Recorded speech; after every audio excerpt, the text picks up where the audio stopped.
কিনা? আল্লাহ তাআলা বলতেছেন জান্নাতে যারা যাবে তাদের পরিণাম সম্পর্কে আল্লাহ তাআলা বলেন ফামান আমিলা সালিহান মিন যাকারিন আও উনসা ওয়া হুয়া মুমিন ফালানুহইয়ান্নাহু হায়াতান তাইয়্যিবা। হে বান্দারা শোনো, তোমাদের মধ্যে থেকে যেই ব্যক্তি ঈমান এনেছে এবং আমল সালিহা করেছে, সে চাই পুরুষ হোক অথবা মহিলা হোক, আমি তাকে উত্তম জিন্দেগি দান করব। এই উত্তম জিন্দেগির ব্যাপারে ফুকাহায়ে কেরামগণ কিতাবের মধ্যে লিখেন, এই উত্তম জিন্দেগি দিয়ে আল্লাহ তাআলা দুনিয়াতে সারা জিন্দেগি তাকে আরাম আয়েশে রাখবেন। আর দুনিয়ার আরাম আয়েশ না রে ভাই, এই আমরা যে সুখ শান্তি দেখি, 10 তলা বিল্ডিং এর মালিক, 50 তলা বিল্ডিং এর মালিক, কোটি কোটি সম্পদের মালিক, এগুলো আমরা মনে করি যাদের কাছে আছে মনে হয় তারাই অনেক শান্তিতে আছে। না না না, এগুলো যাদের কাছে আছে প্রকৃতপক্ষে তারাই বিপদের মধ্যে আছে। আল্লাহ তাআলা এই কথা বলছেন যে আমি তাদেরকে উত্তম জীবন দান করব। এর অর্থ হলো আল্লাহ তাআলা বলেন আমি তাদেরকে ইজ্জতের জিন্দেগি দান করব, আমি তাদেরকে সম্মানের জিন্দেগি দান করব। কেমন আল্লাহ তাআলা তার রাসূলের মাধ্যমে বলতেছেন যারা যেই পরিমাণ অর্থ সম্পদের মালিক আল্লাহ তাআলার দরবারে কিয়ামতের দিন প্রত্যেকেই তাদের সম্পদের জন্য জিজ্ঞাসিত হবে। অর্থাৎ যে যত সম্পদের মালিক হবে, যদিও দুনিয়াতে দেখা যায় তারা শান শৌকতে চলে, তারা অনেক আরাম আয়েশে চলে, প্রকৃতপক্ষে আল্লাহ তাআলার দরবারে তারা সবচেয়ে বেশি পাকড়াও হবে। আল্লাহ তাআলা তাদেরকে প্রত্যেকটা আমল সম্পর্কে জিজ্ঞাসা করবেন। আল্লাহ বলবেন তোমরা এই টাকা পয়সা কোথায় খরচ করেছো, এই সম্পদ তোমরা কোথায় খরচ করেছো? যদি সঠিক জবাব দিতে না পারি তাহলে এই সম্পদকে বিশাল আকারে সাপ বানিয়ে আমাদের গলার মধ্যে পেঁচিয়ে দেওয়া হবে। আর এই সাপ আমাদেরকে দংশন করতে থাকবে, দংশন করতে থাকবে। ওই ব্যক্তি চিৎকার দিয়ে বলতে থাকবে আমি এমন কি করেছি, এই এত বড় সাপ আমার গলার মধ্যে কেন?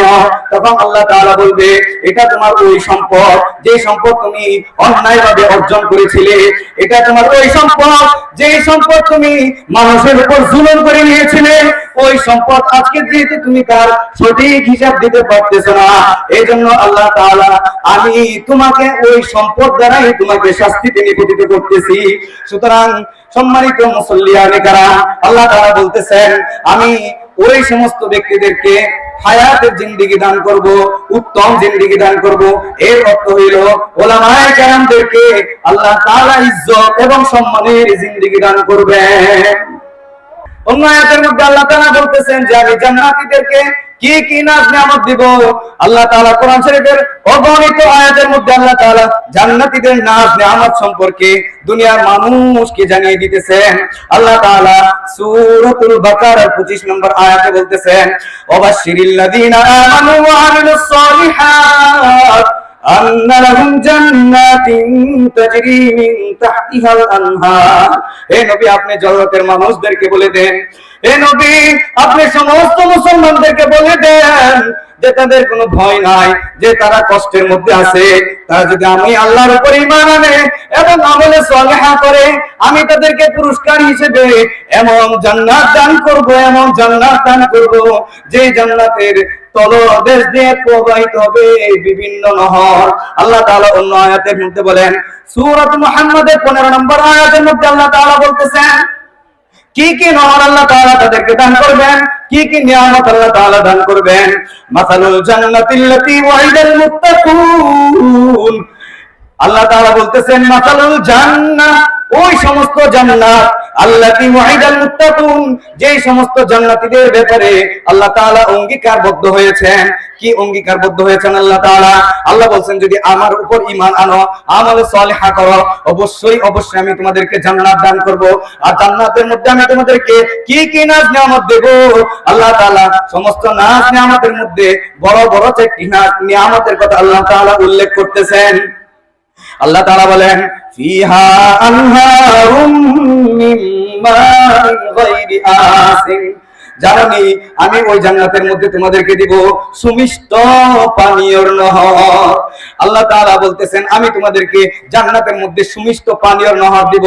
প্রিয় ভাইরা আমার, এই পানি সেই দুনিয়ার পানি নয় ভাই, এই পানি সামান্য দুনিয়ার পানি নয়, এটা এমন মিষ্ট, এমন সুস্বাদু পানি যে পানি খাইলে কোনো দিন পিপাসার্ত হবে না ঠিকই, তারপরেও তার মন ভরবে না, তারপরেও সে পানি পান করতে চাইবে। সে যত পানি পান করবে তারপরেও পানি তৃষ্ণা মিটবে না। ও তারপর আল্লাহ তাআলা বলতেছেন, আমি তোমাদেরকে আর কি কি নিয়ামত দান করব। ওয়ানহারুম মিন লাবানিন লাম ইয়াতাগায়্যার তা'মু, জানানি হে জান্নাতীরা, শোনো শোনো, আমি তোমাদেরকে মিন লাবানিন লাম ইয়াতাগায়্যার তা'মু, আমি তোমাদেরকে এমন স্বচ্ছ দুধের নহর দান করব। ওই স্বচ্ছ দুধের নহর চিরকাল চলবে, কিন্তু ওই দুধের সামান্য স্বাদ পরিবর্তন হবে না, একটু স্বাদ পরিবর্তিত হবে না। জানেনই সারা জিন্দেগি চলবে, অগণিত কাল চলতে থাকবে দুধের নহর, কিন্তু কোনদিন ওই দুধের নহর খালিও হবে না, আর ওই দুধের মিষ্টতা কোনদিন শেষ হইব না, একটু পরিবর্তিত হইব না। আল্লাহ তাআলা আরো বলতেছেন, জানানি আমি তোমাদেরকে আর কি কি নিয়ামত দান করব।